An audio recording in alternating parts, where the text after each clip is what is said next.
மக்கள் திலகம் எம்ஜிஆரின் திரைக்காவியங்களில் மாட்டுக்கார வேலன் திரைப்படத்திற்கு எப்போதும் ஒரு மவுஸ் இருக்கிறது, ஒரு வரவேற்பு இருக்கிறது. சிறப்பான வரவேற்பு குவித்துக் கொண்டேதான் இருக்கிறது. எவர்கிரீன் வசூல் படம், வசூலை அள்ளி குவிக்கக்கூடிய எவர்கிரீன் படம். கிராமம் நகரம் என்கின்ற பேதம் இல்லாமல் எம்ஜிஆர் படங்களை திரையிட்டு வசூலில் திருப்தி அடையும் திரையரங்கு உரிமையாளர்கள் சுபதினம் வரும்போது அல்லது தங்களுக்கு இக்கட்டான சூழ்நிலை வரும்போது, பணத்தட்டுப்பாடு வரும்போது விநியோக அலுவலகத்திற்கு சென்று தேடுவது மாட்டுக்காரவேலன் படப்பெட்டியை தான் அவர்களின் முதல் தேர்வாக இருக்கும். அந்த பெட்டி கிடைக்காத பட்சத்தில் அன்பேவா பிள்ளை என்று மற்ற படங்களை தேடிக்கொண்டிருப்பார். 1970ஆம் ஆண்டு வெள்ளித்திரைக்கு வந்த இந்த திரைப்படம் இன்றும் இளமை மாறாமல், பசுமை குறையாமல் அப்படியே வரவேற்பு பெறக்கூடிய ஒரு படமாக இருக்கின்றது. அதற்கு காரணம் கதை அமைப்பும் எம்ஜிஆர் ஏற்று நடித்த கதாபாத்திரமும் அந்த மாதிரி. இதில் வயது வித்தியாசம் இல்லாமல் எல்லோரையும் வசீகரம் பண்ணும் விதமாக கதை பின்னப்பட்டிருந்தது. கில் மாட்டுக்காரவேலன் என எம்ஜிஆர் இரட்டை வேடம் தாங்கி வந்தார். குறிப்பாக ஏழை எளிய மக்களை பரவசப்படுத்தும் விதமாக அந்த மாட்டுக்காரவேலன் கதாபாத்திரம் அமைக்கப்பட்டிருந்தது. எனவே பட்டி தொட்டி எங்கும் நிறைந்திருக்கும் பாமர மக்களின் நெஞ்சங்களில் நிரந்தர ஹீரோவாக நங்கூரம் போட்டு உட்கார்ந்தார் எம்ஜிஆர். ஜெயந்தி பிக்சர்ஸ் சார்பில் என் கனகசபை தயாரித்த எம்ஜிஆரின் ஆஸ்தான இயக்குனர் பா. நீலகண்டன் இயக்கியது மாட்டுக்காரவேலன். எம்ஜிஆர் இரட்டை வேடம் நடிக்க அவருக்கு ஜெயலலிதாவும் லட்சுமியும் ஜோடியாக்கப்பட்டனர். இவர்கள் தவிர அசோகன், வி.கே. ராமசாமி, சோ. எஸ். வரலட்சுமி போன்ற அனுபவமிக்க தேர்ந்த நடிகர்களும் நடித்தனர். ஒரே உருவத்தை கொண்ட இரு இளைஞர்கள், ஒருவர் மாட்டுக்காரவேலன், மற்றவர் ரகு வக்கீல். வி.கே. ராமசாமியின் குடும்பத்தில் வக்கீல் வருகையை எதிர்பார்த்து கொண்டிருக்கும் போது அங்கே தப்பி ஓடி வருகிறார் வேலன். ஆள் மாறாட்டமாக மாட்டுக்காரவேலன் வந்து சேர்கின்றார். அடையாளம் கண்டுபிடிக்க முடியாத உருவ அமைப்பு. இதன் காரணத்தால் மாட்டுக்காரவேலனை வக்கீலாக நினைத்து கொள்கிறார்கள்.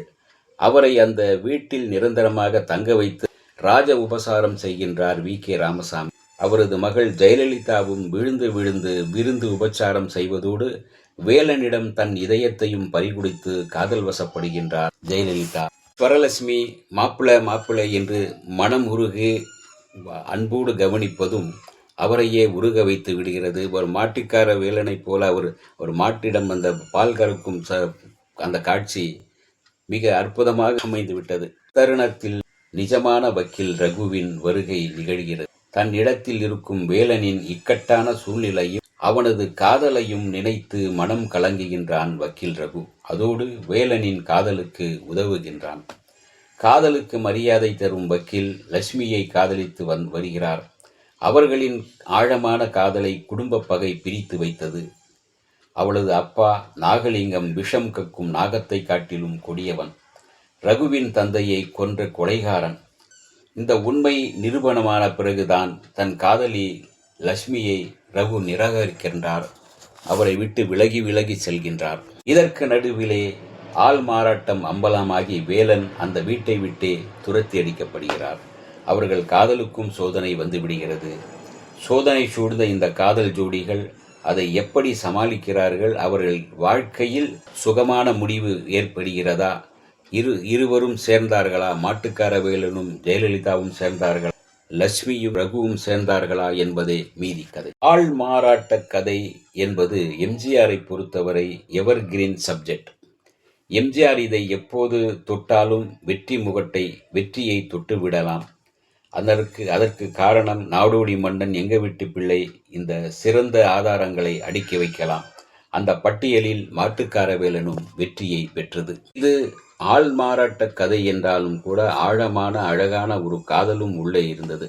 காதலின் கண்ணியம் காத்து நின்ற இந்த கதையின் கிராமிய சூழல், குடும்ப பாசம், ஆக்ஷன், காமெடி என சூப்பர் ஹிட் வெற்றிக்கு உத்தரவாதம் தரும் ஒரு ஜனரஞ்சக படமாக இருந்ததால் மக்களின் வரவேற்பு மாபெரும் வரவேற்பாக இருந்தது. வக்கீல் ரகு, மாட்டுக்காரவேலன் என இரு கதாபாத்திரங்களையும் கையில் எடுத்தார் எம்ஜிஆர். இதில் மாட்டுக்காரவேலன் கதாபாத்திரத்தில் எல்லோரையும் கவரும் விதமாக நடிப்பு முத்திரையை பதித்திருந்தார். ஜெயலலிதா லட்சுமி நடிப்பில் ஆரோக்கியமான போட்டி நிலவியது.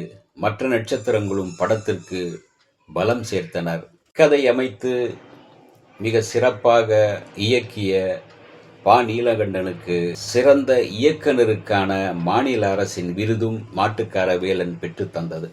மக்கள் மன்றத்தில் மாபெரும் ஆதரவில் அரங்கம் நிறைந்த காட்சிகளாக 25 வாரங்களையும் கடந்து வெற்றி நடை போட்டு வசூலிலும் பெரிய சாதனை நிகழ்த்தி காட்டியது இந்த படம்.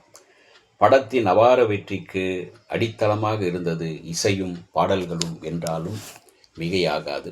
டி. மகாதேவன் இசையில் கவியரசு கண்ணதாசன், வாலி கூட்டணி அமைத்து மிக அற்புதமாக எழுதிய பாடல்கள் தீயம் நீயே தருமத்தாயே, ஒரு பக்கம் பாக்குறா, ஒரு கண்ணை சாக்கிறா, பட்டிக்காடா பட்டணமா, ரெண்டும் கெட்டான் லட்சணமா, தொட்டுக்கொள்ளவா நெஞ்சை தொடர்ந்து கொள்ளவா, பூ வைத்த பூவைக்கு பூக்கள் சொந்தமா. இளமை துள்ளும் பாடல்கள் படத்திற்கு மிகப்பெரிய பலம் சேர்த்தன. மாபெரும் வெற்றி பெற்று இந்த படம் அந்த ஆண்டின் மிகப்பெரிய வெற்றி படமாக அமைந்தது. இந்த வீடியோ உங்களுக்கு பிடிச்சிருந்தா லைக் பண்ணுங்க, ஷேர் பண்ணுங்க, கமெண்ட் பண்ணுங்க, சப்ஸ்கிரைப் பண்ணுங்க, மறக்காம பெல் ஐகானை கிளிக் பண்ணுங்க.